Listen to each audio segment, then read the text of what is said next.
All right, we're back. We're on page 3 of notes something, 12. Yeah, we're on page 3 of notes 12, Calc AB. We're talking about definite integrals. We're doing them geometrically. We learned some properties.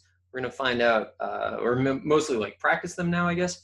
And so let's see what we need to do. So we're given the graph of f of x, use it to calculate the definite integrals. Let's see what we're up against. So we got like all integer bounds, and then it's absolute value here on the outside, and then an absolute value here on the inside. Got some primes. All right, so does it make so sometimes when you look at the bounds, it like kind of suggests where you should make your kind of like cuts. I don't really know. So what I'm going to do, and what I typically do on these problems, is I just start like dividing things up, and I hope that I do like the right thing. And if it's not enough, I'll go back and like subdivide and whatever. But so what do we have? 2 and then so 3. That's 3. This is definitely 0.5. This will be negative 0.5. And then what should we do? I think, oh my God, I hope that we can cut it here, because I do not want to deal with this, because that, I don't even know what that is. So I'm going to do this and hope that that's the thing that we're asked for. So let's cut here. So I will be cutting here and hoping that that's how the problem goes. So this is going to be -3 because we're below. And then this is 3 by 2, but half, so -3, so -6 overall. So I find myself hoping that that's kind of the region that we'll be dealing with. Maybe I'll alternately fill in the things that I did, although there's no guarantee that these are right. So like, you know, hard to say.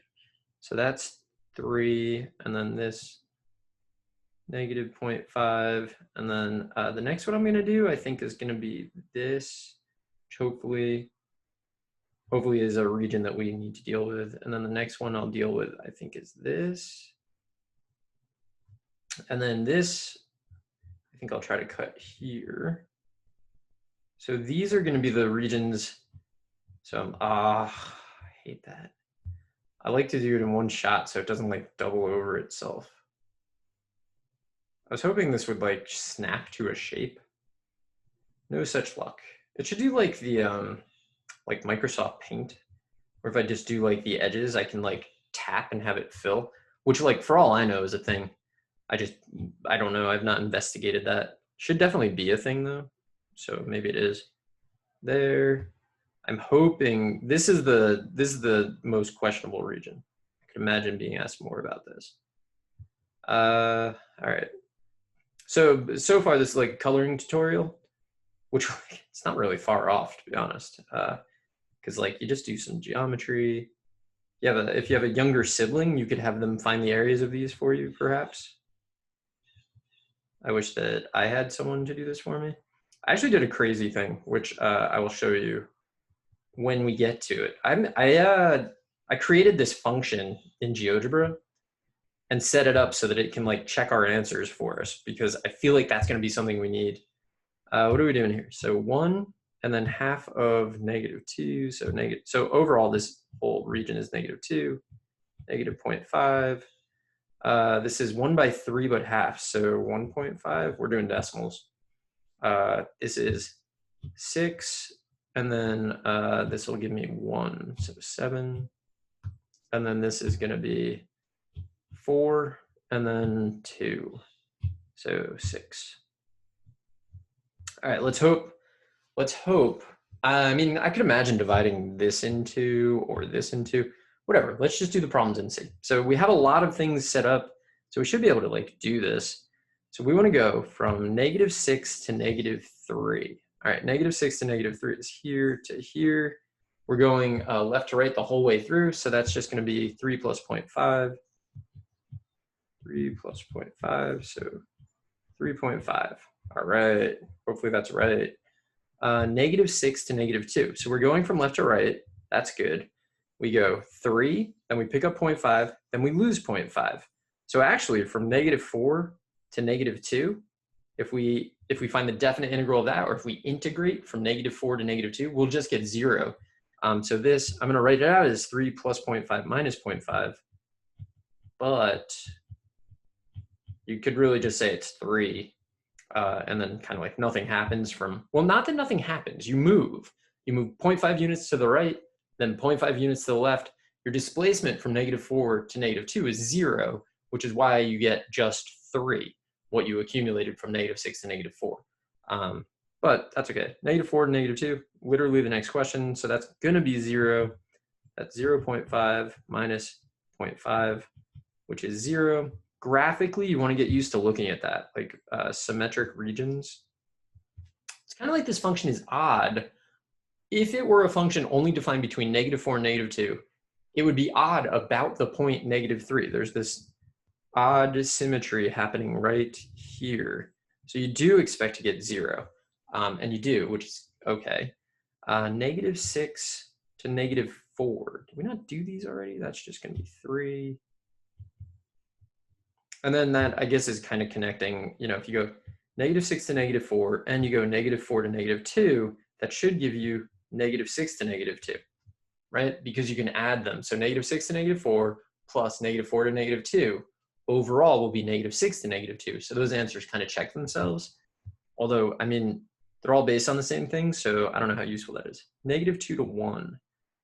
-2 to 1, thank you, is going to be -6.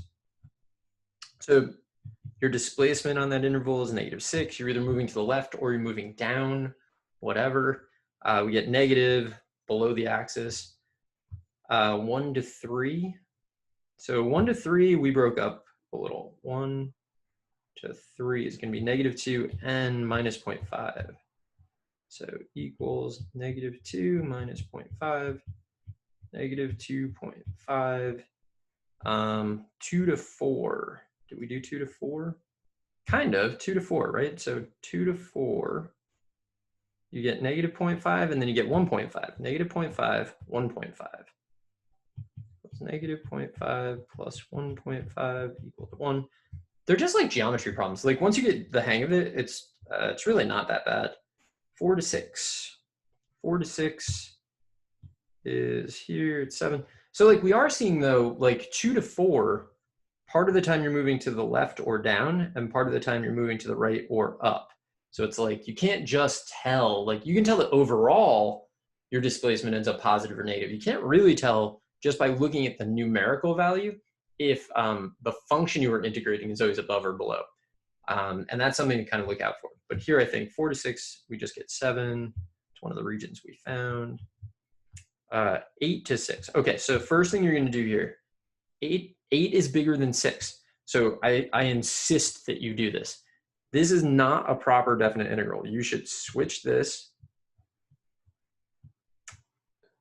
flip the sign, and change the bounds. Flip the bounds, change the sign, whichever way you want to say that. So really we want to do this. Always, always, always you want to be thinking left to right. So you always want the lower number to be, so the lower bound to be the smaller number, and then you can just look at your graph and see what you got. So 6 to 8, I got +6. So then 8 to 6 should reverse that. So instead I'm going to get the opposite of 6, so -6. Whoops. So always you want the lower bound to be smaller. And then -6 to 8 is like the full thing.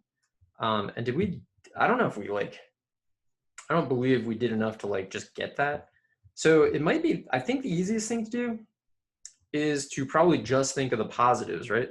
Three, think of the good things. So 3.5, 4, 5, 12, and then 18, right? So I'm gonna say that's 18. So I'm just thinking of the positives there. So you got 18 moving to the right or up. And then let's just think about the negatives. -0.5, -1, -7, -9. So -9. So 18 minus 9, which I think is just 9. I hope so.